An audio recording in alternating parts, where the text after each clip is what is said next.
Despuntaba un martes turbio. No tuve el valor para dormir solo al término de la jornada. Encontré a María Alejandrina Cervantes despierta, como siempre al amanecer, y desnuda por completo como siempre que no había extraños en la casa.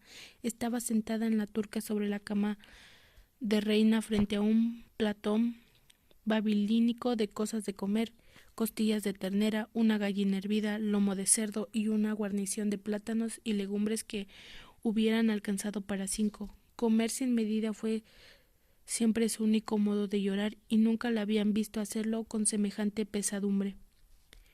Me acosté a su lado, vestido, sin hablar apenas y llorando. Yo también a mi modo. Pensaba que la ferocidad del destino de Santiago Nazar, que le había cobrado 20 años de dicha no solo con la muerte, sino además con el descuartizamiento del cuerpo y con su dispersión y exterminio. Soñé que una mujer entraba en el cuarto con una niña en brazos y que estaba rosada sin tomar aliento, y los granos de maíz a medio mascar le caían en el corpiño. La mujer me dijo: ella mastica a la tropa tolondrá, un poco al desgaire, un poco al desgarriete. De pronto sentí los dedos ansiosos que me saltaban los botones de la camisa, y sentí el olor peligroso de la bestia de amor acostada en mis espaldas, y sentí que me hundía en las delicias de las arenas movedizas de su ternura.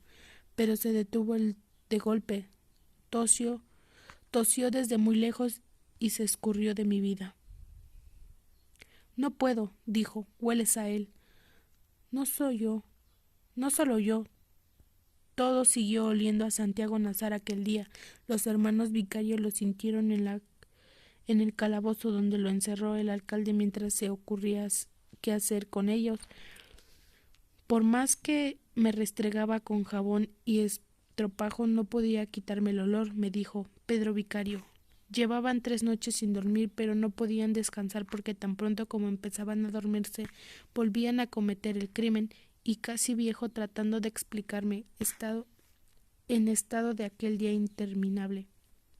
Pablo Vicario me dijo sin ningún esfuerzo: era como estar despierto 2 veces. Esa frase me hizo pensar que lo más insoportable para ellos es el calabozo, debido a haber sido la lucidez. El cuarto tenía 3 metros de lado, una claraboya muy alta con barras de hierro, una letrina portátil, un aguamanil con su palangana y su jarra, y 2 camas de mampostería con colchones de estera. El coronel Aponte, bajo cuyo mandato se había construido, decía: no hubo nunca un hotel más humano. Mi hermano Luis Enrique estaba de acuerdo, pues esa noche lo encarcelaron por una reyerta de músicos, y el alcalde permitió por caridad que una de las mulatas lo acompañara. Tal vez los hermanos Vicario hubieran pensado lo mismo a las 8 de la mañana, cuando se sintieron a salvo en los árboles. En ese momento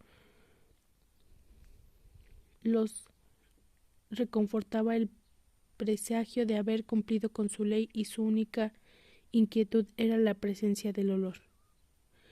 Pidieron agua abundante, jabón de monte y estropajo, y se lavaron la sangre de los brazos y la cara. Lavaron además las camisas, pero no lograron descartar. Pedro Vicario pidió también sus purgaciones y diuréticos, y un rollo de gasa estéril para cambiarse la venda, y puedo orinarlos 2 veces durante la semana. Sin embargo, la vida se le fue haciendo tan difícil a medida que avanzaba el día, que el olor pasó a segundo lugar. A las 2 de la tarde, cuando hubiera pedido fundirlos, la modorra del calor, Pedro Vicario estaba tan cansado que no podía permanecer tendido en la cama, pero en el mismo cansancio le impedía mantenerse de pie, y el dolor de las ingles le llegaba hasta el cuello. Se le cerró la orina y desapareció de la certidumbre espantosa de que no volvería a dormir el resto de su vida. Estuve despierto 11 meses, me dijo, y yo lo conocí bastante bien para saber que era cierto. No pudo almorzar. Pablo Vicario, por su parte, comió un poco de cada cosa que le llevaban y un cuarto de hora después se desató en una colerina pestilente. A las 6 de la tarde, mientras le hacían la autopsia al cadáver de Santiago Nazar, el alcalde fue llamado de urgencia porque Pedro Vicario estaba convencido de que habían envenenado a su hermano. Me estaba yendo en aguas, me dijo Pablo Vicario.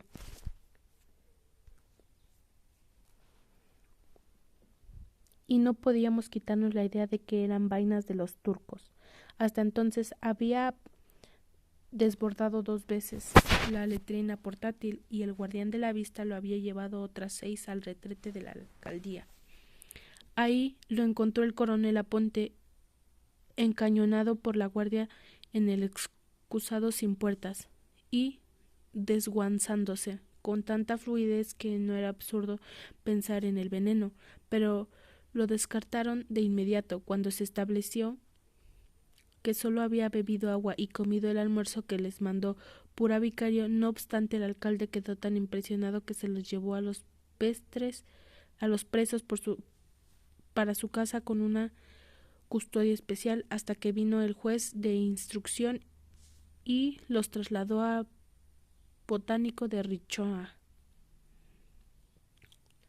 El temor de los gemelos respondía al estado de ánimo de la calle. No se descartaba una represalia de los árboles, pero nadie salvó a los hermanos Vicario. Había pasado el verano. Se suponía más bien que aguardaban la noche para echar gasolina en la caramboya e incendiar los prisioneros dentro de del calabozo.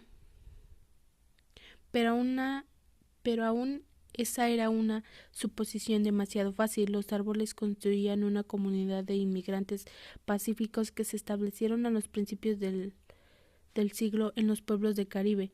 Aún en los más remotos y pobres, ahí quedaron vendiendo trapos de colores y baratijas de feria. Eran unidos, laboriosos y católicos. Se casaban entre ellos, importaban su trigo, criaban corderos en los patios y cultivaban el orégano y la berenjena, y su única pasión tormentosa eran los juegos de barajas.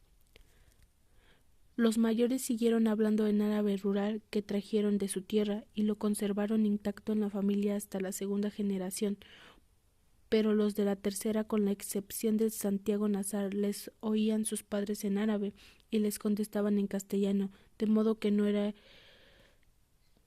concebible que fueran a alterar de pronto su espíritu pastoral para vagar una muerte cuyos culpables podían ser todos. En cambio, nadie pensó que una represalia de familia de Plácida Lindero, que fue gentes de poder y de guerra hasta que se les acabó la fortuna y que habían engendrado más de 2 matones de cantina preservados por la sal de su nombre.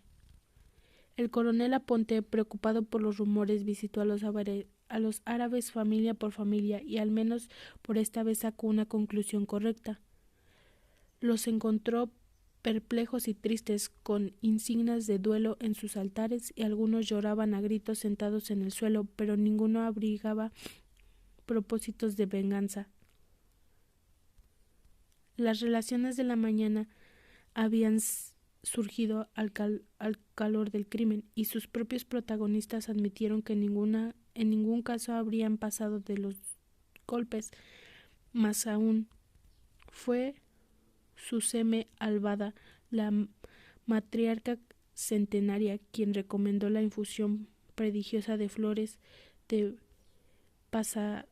pasionaria y ajenjo mayor, que cegó la colerina de Pablo Vicario y desató a la vez el manafital florido de su gemelo. Pedro Vicario cayó entonces en su sopor insomne, y el hermano restablecido concilió su primer sueño sin remordimientos. Así lo encontró Purísima Vicario a las 3 de la madrugada del martes, cuando el alcalde lo llevó a despedirse de ellos. Se fue a la familia completa, hasta las hijas mayores con sus maridos, pues